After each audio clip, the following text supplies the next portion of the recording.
maroon is something you can't get it. You have to earn it. In the army fraternity, the symbol maroon, if you're wearing a maroon, maroon is the color of airborne forces all over the world. So if you're wearing a maroon, you don't have to speak for yourself, because it speaks volumes about what you are and what you are capable of doing. Making facts sound stranger than fiction. That is probably the best way to describe the job profile of the Indian Army's paratroopers. These men belong to the elite airborne forces of the Indian Army. They get dropped behind enemy lines to destroy strategic targets. These combat paratroopers are a crack force, working tirelessly to defang the enemy before he can bite. Koi shak kisi ko? Nahi sir. Good. The para forces have been, denoted by a famous adage, men apart, every man an emperor. This was picked up, or rather, this was to denote the heroics of the paratroopers during the World War II. The paratroopers can go down behind enemy lines and change the face of battle. During wartime operations, these elite troops of the Parachute Regiment clear the way for the infantry and other land forces to march forward by weakening enemy defenses in advance.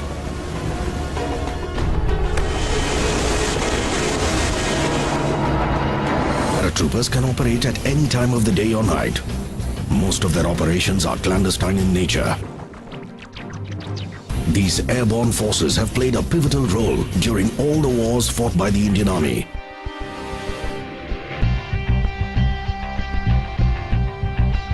During Operation Vijay in Kargil in 1999, the paratroopers were instrumental in clearing the Mushko Valley and Batalik sector by getting rid of the foreign infiltrators. In addition to combat roles, the airborne forces are engaged in a variety of tasks, including combat, search and rescue operations, counter-insurgency actions, sabotaging enemy's communication systems, and responding to emergencies that include terror threats from armed insurgents and cross-border terrorists.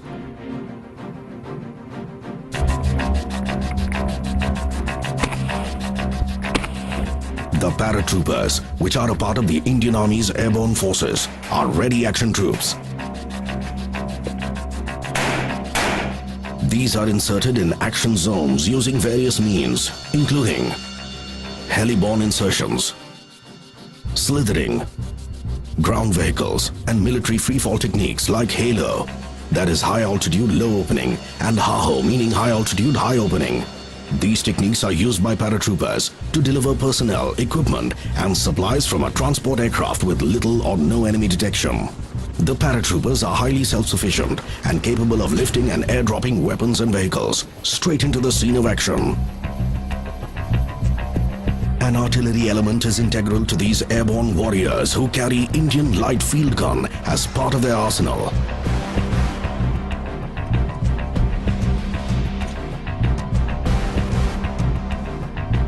Within minutes of being airdropped, the paratroopers quickly place the gun in firing position. In addition to their highly specialized combat and survival skills, the paratroopers also get to use some highly sophisticated weapon systems.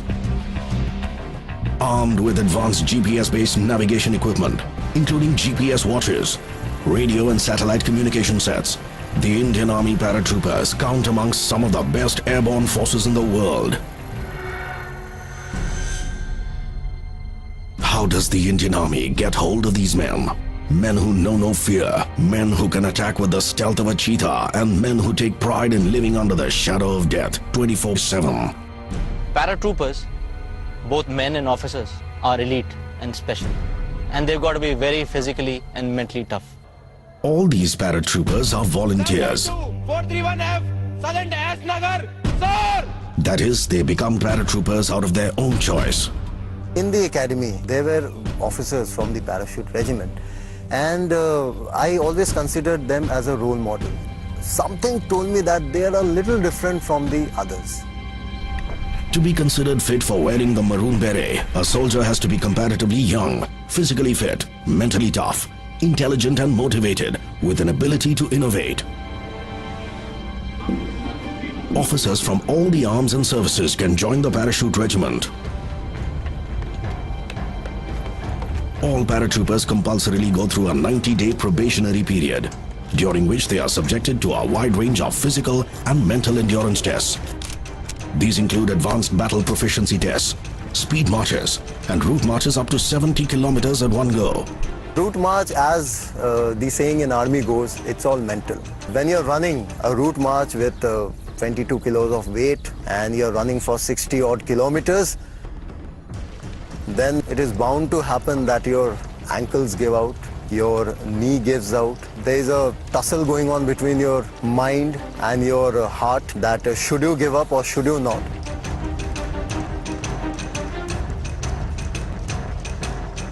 And that is where I would say your temperament to carry on in spite of all odds come into play. A person just by his sheer physical strength cannot run 60 to 70 kilometers with such a weight. Their minds and bodies are stretched beyond their limits. They also hone their skills in navigation, medical rescues, demolition handling, and rockcraft. All these assume significance, considering that a paratrooper may have to opt for near impossible routes to reach the enemy and evacuate his buddies injured in action. The paratroopers also get special inputs on conducting ambushes and raids on terrorist dens in populated areas. They train to achieve mastery in both conventional as well as unconventional warfare.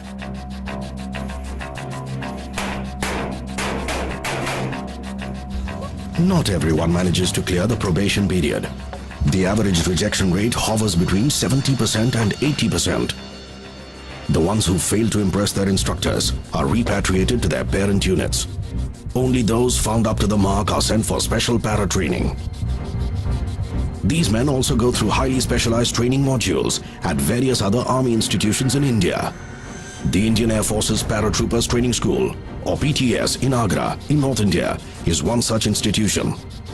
Here they attend a 28-day para-basic course where they get to learn the art of slithering and para-jumping in a variety of conditions.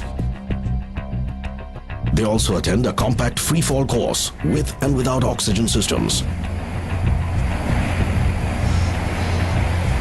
Those who develop cold feet at the 11th hour are declared unfit for becoming a paratrooper and are sent back to their parent units.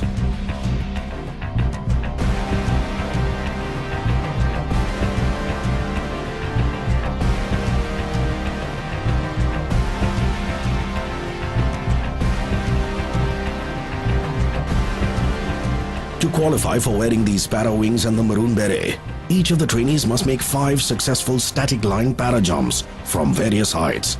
These include night jumps and jumps with full battle load.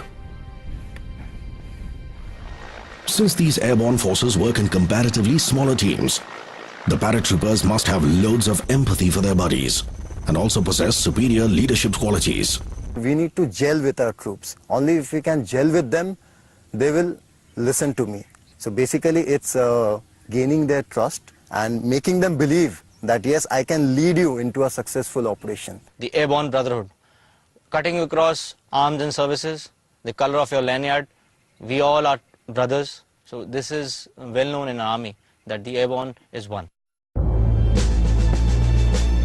Marooning, the ceremonial granting of the parachute regiment's signature maroon beret, is an event that all the trainees eagerly look forward to. Wearing this cap defines their elite force's identity. For Captain Dipankar Barua too, marooning was a life-changing experience, but in an entirely different way and for an entirely different reason.